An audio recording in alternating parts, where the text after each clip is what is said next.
Well, good morning, St. John's. I'm so proud of y'all. I'm just so proud of you for getting up and putting on your little shoes and your jackets and your sweaters and coming out today. You didn't have to, and you did, and that means that you are God's favorite. Now, I say that, but to all of you who are watching, not watching, you're not a passive person, worshiping online with us, we see you too. And don't tell anybody here, but you are also God's favorite. So every once in a while in the life of a church, there are those days when we have to talk a little bit about what I like to call family business. Days when we gather here in the living room and bring ourselves up to speed on things that we might not discuss that often, but that do really matter. Days when we have to have ourselves a good old-fashioned family meeting. And I know you're thinking, well, yeah, our annual meeting is coming up very soon, just a couple of weeks. So you're getting two over a couple of weeks, you lucky things, you. Today's topic is not something that you can see, touch, taste, or hear, but it is something you can definitely feel, or more precisely, it is something that the absence of which you can feel. A powerful, invisible force. The kind of force that when you do not have it in your life, life becomes difficult, uncomfortable, nearly unbearable. What is this life-giving, invisible force, you may ask? Is he talking about the Holy Spirit? No, I am talking about the air conditioner. I know I can feel your excitement too. We'll get to that, but first, let's talk about the business that brings us here every week, the business that matters most of all. Let's talk first about the business of God's love. Now, over the last many months, we have been trudging together as a parish family through the entire Bible. And some of you are reading the whole thing. Some of you are reading the abridged, condensed version. And some of you are just catching the core stories right here on Sunday mornings as we listen and preach and teach our way through. And some of you have very rightly begun to say, now wait a minute, hold on. Father Lonnie, back when we first started this whole thing, you and Mother Leslie promised us, y'all said, this is a love story, God's love story to all humanity. And all I've seen so far is war and wrath, judgment and degradation, hucksters, tricksters, shysters, and a whole lot of dysfunctional people with terrible family dynamics. Where's the love? So you noticed that too, huh? Yeah, here's the thing. We are about midway through our biblical journey here. Midway through this book of books, this story of many stories, this complicated mirror that we call the Bible that holds itself up and shows us what humanity has so often been like for centuries and centuries. We've seen stories so far of incredible beauty and of devastating power. We've seen God interpreted as kind and benevolent, as angry and vengeful, as firm, flippant, ferocious, fierce, and faithful. But embedded in all of this, we have caught glimpses all the way through of God's love, like a golden thread shining under the threads of our tangled tapestry, holding it all together. And sometimes that golden thread of God's love is easy to see. It shines brightly in certain stories, and sometimes it's so buried under all of humanity's mistakes and hard-headedness that you might doubt whether it's even there. But God's love is always there, my friends. It has been since the beginning. And now is the part when we are beginning to see it in the biblical story shine and sparkle more and more. Just as the tapestry of humanity in the Bible begins to look its darkest and bleakest, God's love is on the move to make right what has been made wrong. And so in our reading from Jeremiah today, everything has gone to pot. The kingdom is on the verge of collapse. Powerful nations are taking over. Years of bad kings and bad decisions have brought utter ruin. And yet, over on the margins somewhere, God is quietly speaking to a young man named Jeremiah, saying, Before I formed you in the womb, I knew you. Before you were born, I consecrated you. Things are broken and they need repair. Rise up, Jeremiah. Come and help. And just about at the same time, over on the other margins, God is speaking quietly to a man named Ezekiel, saying, my people have become like a graveyard, Ezekiel, like a bag of old bones. There is no life left in them. Go and speak to them, Ezekiel. Go bring a word of new life and of new love. Things are broken and need repair. Rise up, Ezekiel. Come and help. In certain seasons of my own life, when I have found myself truly worried about the present, worried about the future, I've called on a friend of mine, a priest friend named Kevin. And the first time I ever called him truly worried about something, it was my first year of seminary, and scholarships were paying for most of my education, but I had to buy my own books. And I was not even a poor country parson at that point.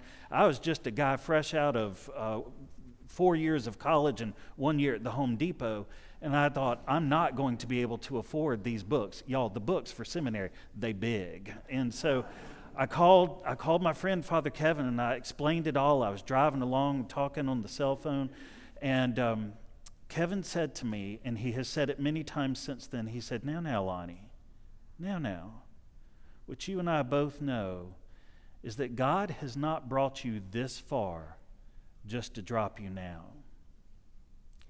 That's something that I've held on to over the many years. And I would invite you in your own life, whatever you're going through today, whatever you may be going through in the future, just to remember that, because it's told to us over and over through the story of Scripture, through Moses, through the prophets, through the whole story of Israel and Judah, right on into Jesus, right on up to now. Now, y'all, God has not brought you this far just to drop you now. And we're only halfway through the Bible, but this is the message we're beginning to hear. This is the golden thread of God's love shining through. And this is what God has to say to Jeremiah and to Ezekiel, to Israel and to Judah, to St. John's, and to you individually. Now, I have not brought you this far just to drop you now. So let's talk about air conditioners. Raise your hand if you were here on my very first Sunday. You will not have forgotten it, not because of me, but because of the circumstances. Okay, someone yell out nice and loud one word to describe that service. Hot. Whatever other word did somebody say sweat? You nasty, but you right. If you were here on my very first Sunday, you may remember that our air conditioner, specifically the chiller, which is the gigantic machine out there on the sidewalk next to the chapel, that thing supplies the cool air, not just for this room, but for the whole campus. It collapsed completely that day, putting us with about 400 people in this sanctuary at about 86 degrees when we started the service. That day was an intersection of pure joy and pure hell. And what you may not know is that that was not the first time that such a thing had happened, and it would not be the last. The chiller is now at a ripe old age of 20 years or more, and for the last many, many months, we have been keeping it propped up on its last legs with expensive repair after expensive repair. We joke on the vestry and an executive committee and on staff that we are holding that old girl together with duct tape and prayer. But it is no joke to the repair companies whom we have been keeping in business much more than we would like to. On any given day of the week, there's a good chance you're going to see somebody's truck or van out there on our sidewalk and somebody fixing that thing. Another thing you may not know is that that chiller supplies the cool air not just for the sanctuary, but for almost the entire campus. Y'all, it's the cafe, that welcomes hundreds of people onto our campus every week, day after day. It's our meeting spaces where you go to EFM and Sunday school and learn and pray and laugh together. It's our choir room and other facilities where adults and children are learning to sing and to play music. It's our offices where your staff works hard for you and meets with you and collaborates, prays, dreams, big dreams with you. It's where your clergy get together with you to pray with you and to listen to the stories of your life. It is in all those rooms where all of us, you, me, everybody, help to facilitate everything good that St. John's is able to do, not just in here, but through here and out of here. We own half a city block. And the truth is, it's about to be a really hot block. And I know I've chosen the coldest day of the year to tell you this.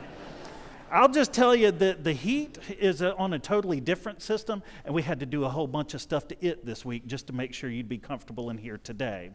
So to that end, St. John's Property Commission and St. John's Finance Committee have used the last several months working with our engineering company, undertaking massive studies to study and determine the recommendations for what needs to happen.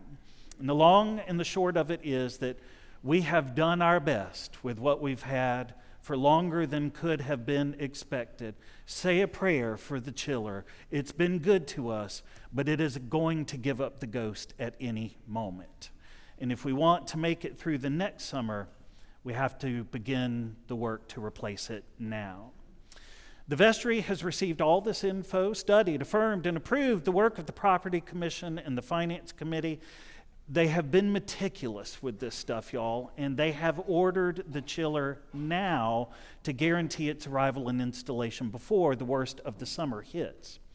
Based on our engineering company's recommendation, this will include not only the new chiller to supply the whole campus with cool air, but also a tie-in for the choir room and sacristies, which currently are on other systems that are also nearing their end, and something called a dedicated outdoor air system, a DOAS, if you will, which guarantees fresh air is brought into all our spaces and also helps to reduce the humidity. These are things that are really helpful and in many instances required since the pandemic to help keep air fresh. The price tag, I know you're sitting there wondering, ooh. The price tag is in the neighborhood of $1.5 million. Oh, settle down. Yes, $1.5 million, which is just about the same amount as our annual budget at St. John's every year.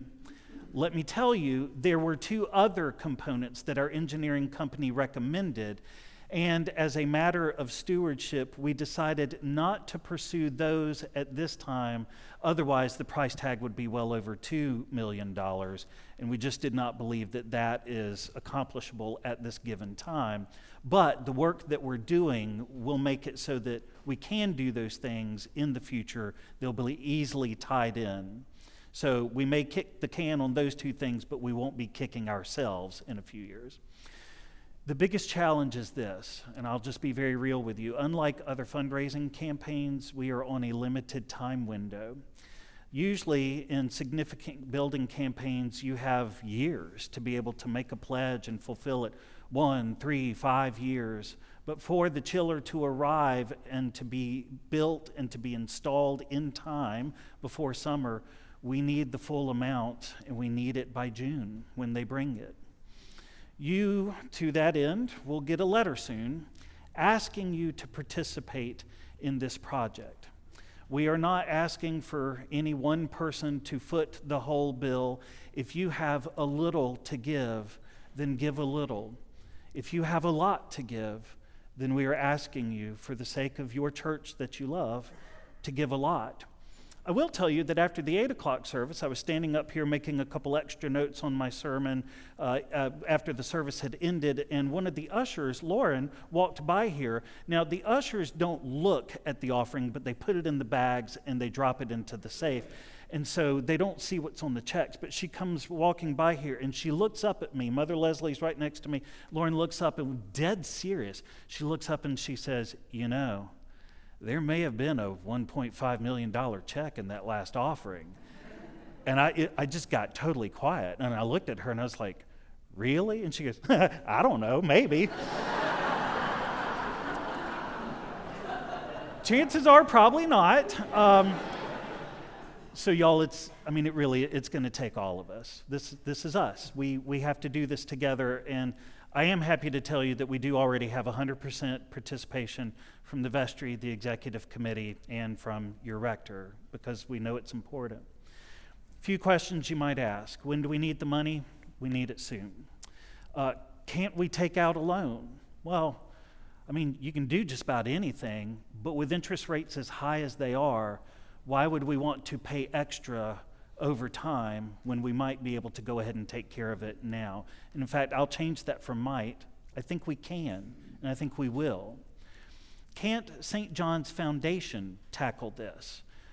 That's not exactly how St. John's Foundation works. If you're not familiar with the foundation, it exists as a sort of endowment. When you leave a gift to St. John's after death, the foundation receives that gift, and it's the interest from that corpus that they're able to give to the ministries of St. John's.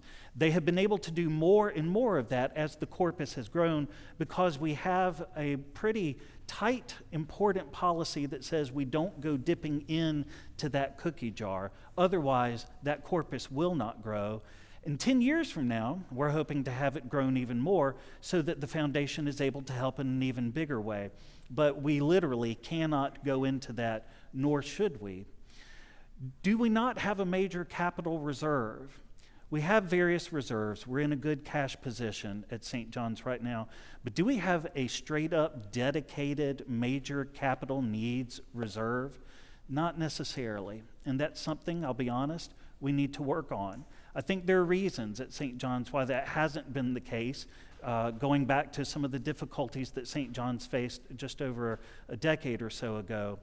But the time is right now for us to begin to look at that in new ways for future issues, because today it's the air conditioner, later on it'll be something else. Are there not any special gifts? Well, as we became aware last year of the impending HVAC needs, St. John's was really fortunate to receive a major gift. It's not enough, though, to cover the whole project, but it is enough to help us with cost overruns and the unexpected. And as you know, the one thing you can always expect with construction is the unexpected. And so to that end, that gift is being held in reserve for that purpose. We're grateful to have it, and we're grateful for those who gave it. So what I'm saying is, y'all, it's us.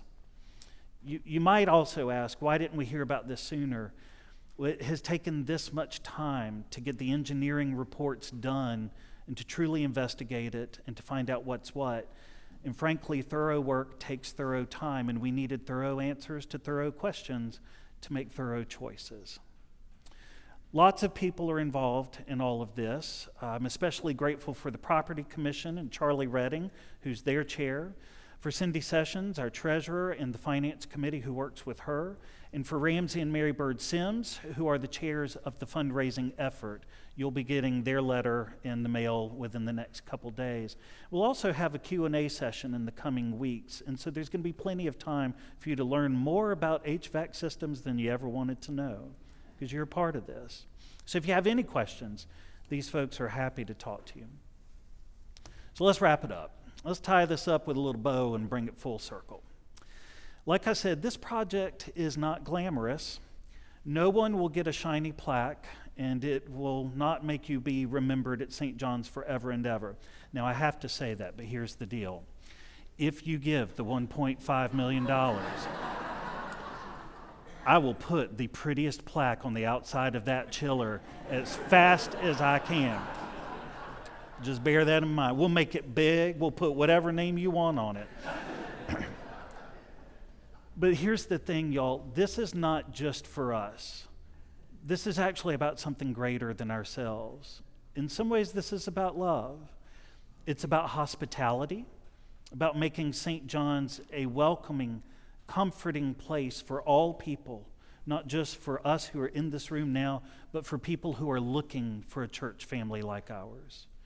It's about health, keeping St. John's a safe place where we do our best to take care of one another.